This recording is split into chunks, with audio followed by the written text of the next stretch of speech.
Китае произошло то же самое, что и в Европе, где сармато-аланская традиция запечатлелась в рассказах о короле Артуре и рыцарях круглого стола. Аланы стали прообразом идеального рыцаря в средневековых китайских романах. Монгольская династия Юань продержалась в Китае чуть больше века. Когда последний монгольский император Тогон Тимур в 1368 году навсегда покидал Пекин, с ним ушли в изгнание и отряды, преданные ему Аланской гвардии.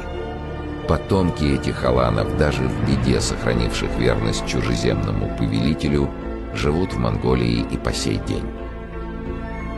Они поселились на юге пустыни Гоби. В память о тех временах сохранились и названия местности – Большой Нарт и Малый Нарт.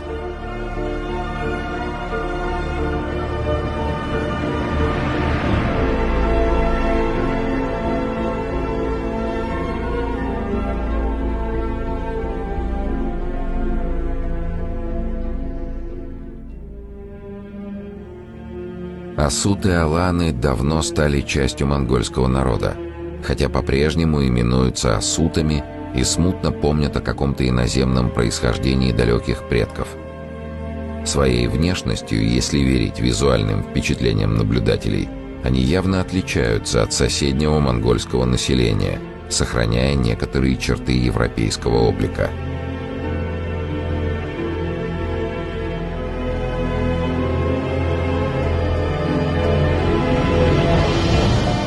Все, что осталось от незаурядных военных достижений, поставленных на службу чужим правителям, и от рыцарской славы, рассеянной вдалеке от покинутой родины.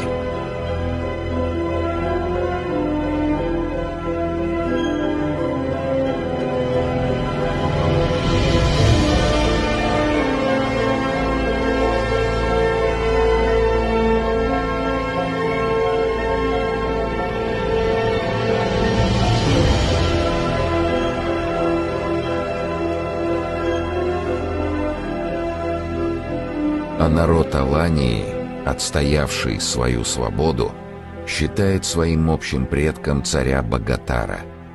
Такова награда, которой осетины-аланы удостоили правителя, не сдавшего родной земли, героя, боровшегося за возрождение аланской державы.